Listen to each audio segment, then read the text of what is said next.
Looking to lease a commercial property? Stay tuned for all the tips and tricks we've learned over the years.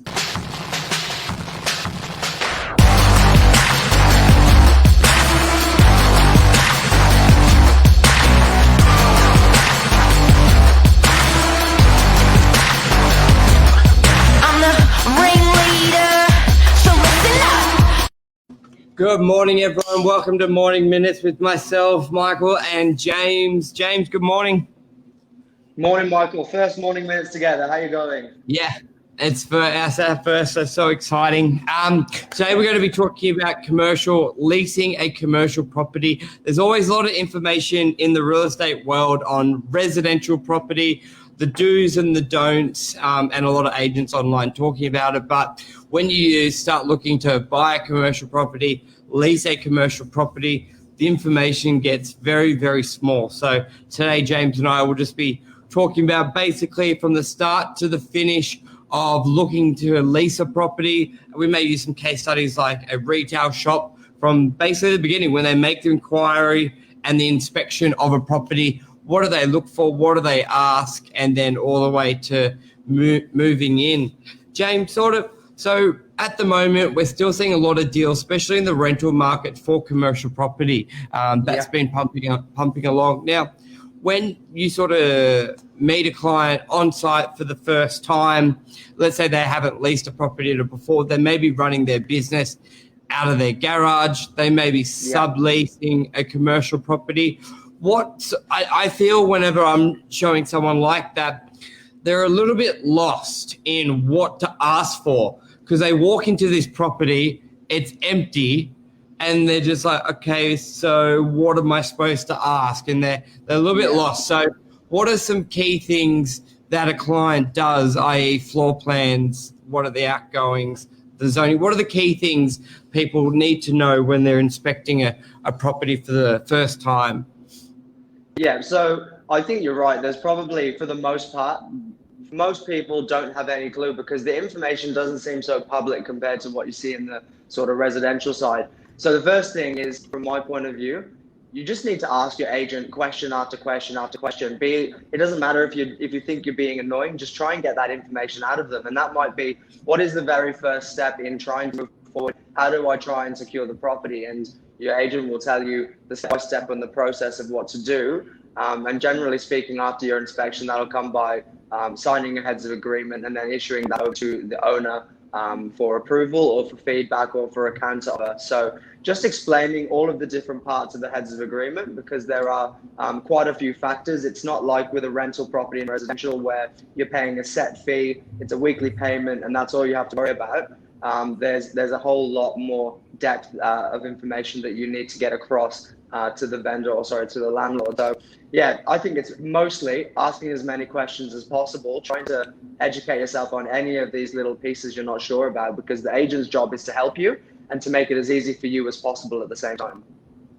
Yeah, and I think the first thing I do, and this is a good trick for any young agents out there, is when I'm at the property with them for the first time, I ask what business they do or what they would like to do, because then it gives us something to talk about, because it can be just as awkward for the tenant as the agent. When it's not like residential, we go, hey, have a look at this view, have a look at this kitchen. What I do is go, what would you be doing here? Okay, you're doing a cafe.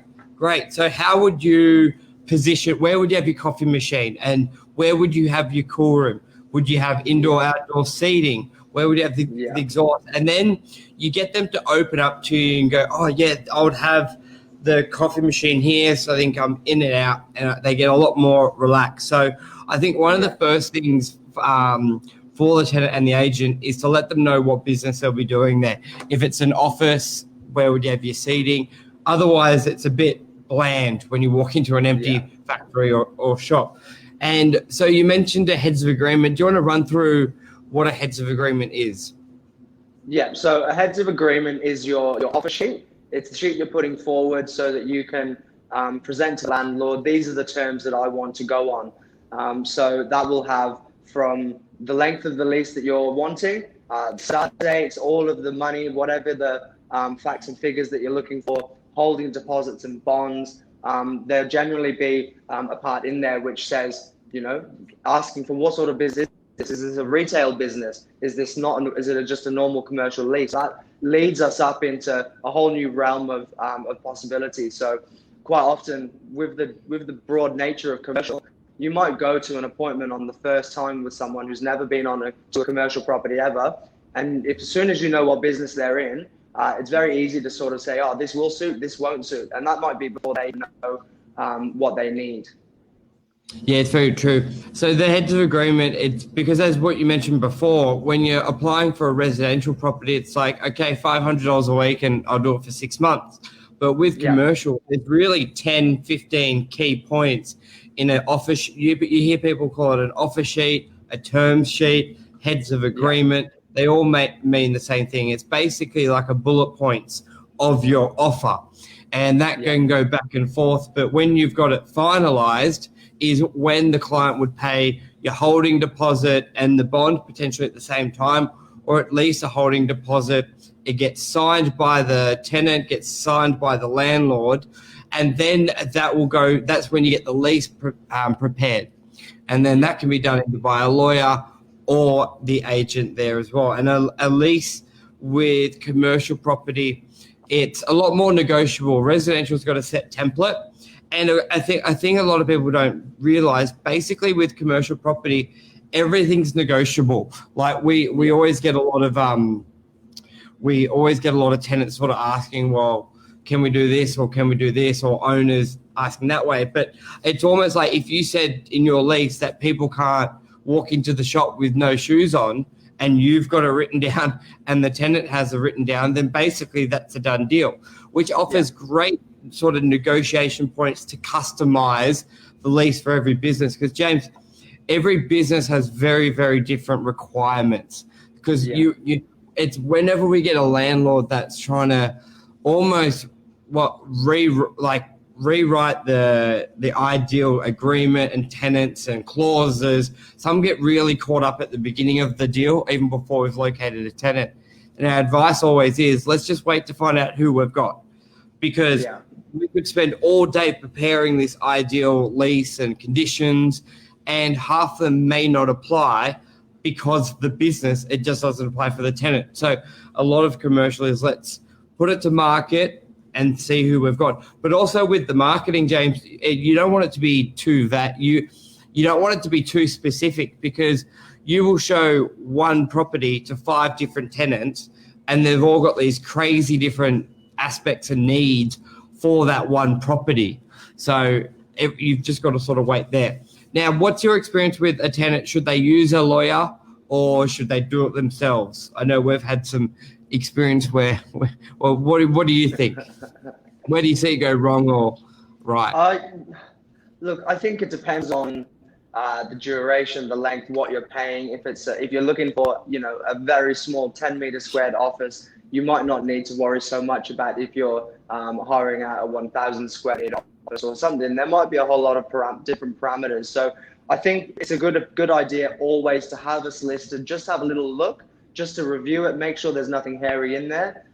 Generally, whether the lease is going to be written up by a real estate agent or written up by a solicitor, it's going to be a fairly generic lease from the REI anyway.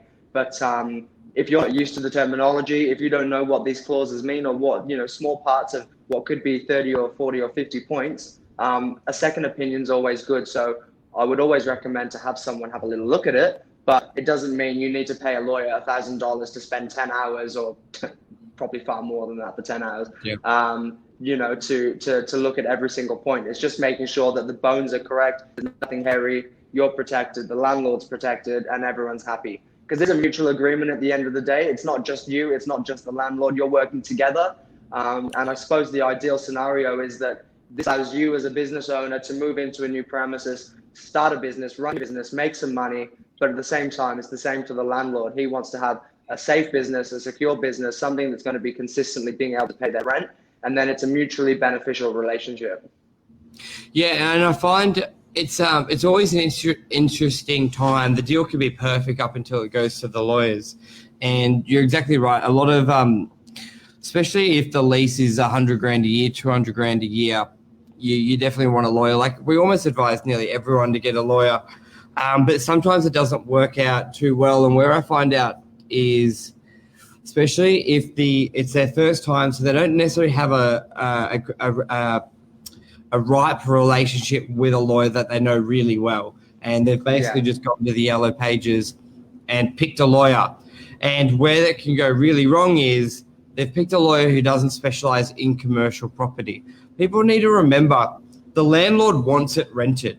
The leases aren't out there to screw you, basically. The reality is with a lease, if you've paid your rent, then the lease never gets looked at. Like with majority of our properties, once the lease has been signed, it's never looked at.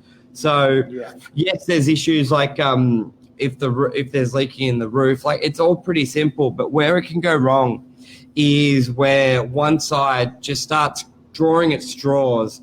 They're just over just little wording, which the reality is won't really affect it too much. But it's almost like that the lawyer wants to add value. Like they feel like I'm charging you $1,000 to review this lease, and if I just go back to you saying it's all good, it doesn't feel valued.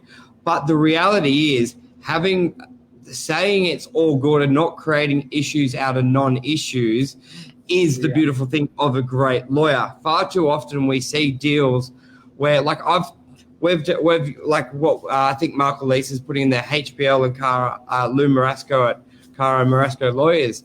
We've used them on probably 50 plus 100 lease deals. So they've sent out the same lease to 50 different lawyers, and the majority of the good lawyers do come back with basically one or two changes, and it may just be minor things.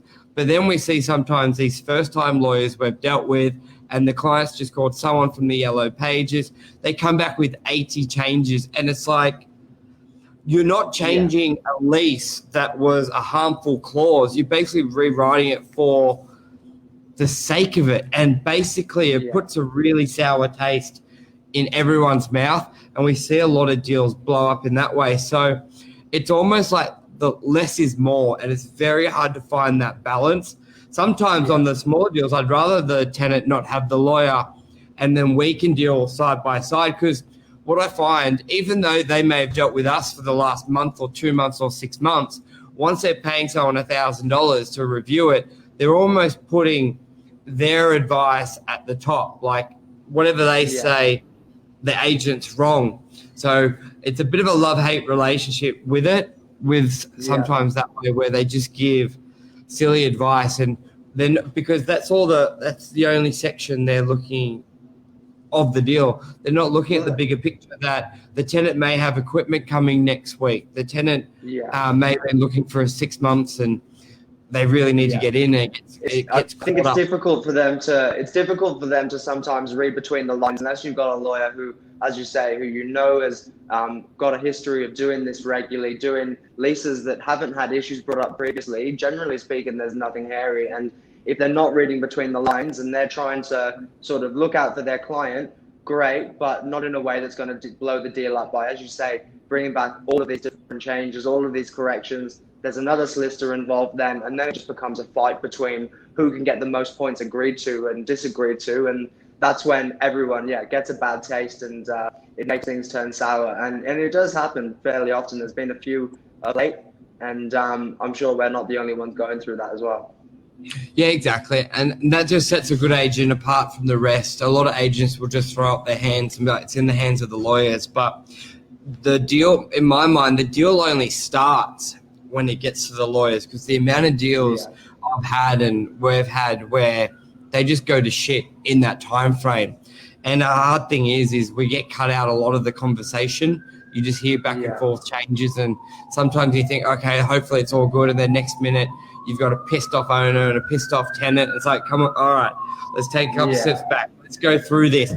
And the tenant's like, they won't agree to change 3.2. And it's like, do you know what that change is? And they're like, no, but my lawyer said we've got to have it. And it's like, all right, well, that change just means this. And like, oh, I don't really care about that. So it gets tricky. And that's where the biggest advice for any tenant out there is get a lawyer that you've dealt with, if you haven't dealt with them, that deal with commercial regularly. Ask the agent, because the agent wants the deal to go ahead. You want the deal to go ahead. The landlord wants the deal to go ahead. So everyone's working towards that goal, and this day and age, they're not really out there to screw you. So at least doesn't get looked at too much prior. Well, I think that's a wrap. Anything else you want to add on to that, James? Our first 15 minutes together? First 15 minutes together? No, not really. Look, there's obviously a lot more depth to go into, which I'm sure we'll do in the coming weeks. But yeah, most importantly, just make sure you're running your eyes over it. Make sure you're trying to understand the terminology of things. And yeah, just ask your agent as many questions as you can. It's their job to help you. They'll do their very best to do so and educate you along the way.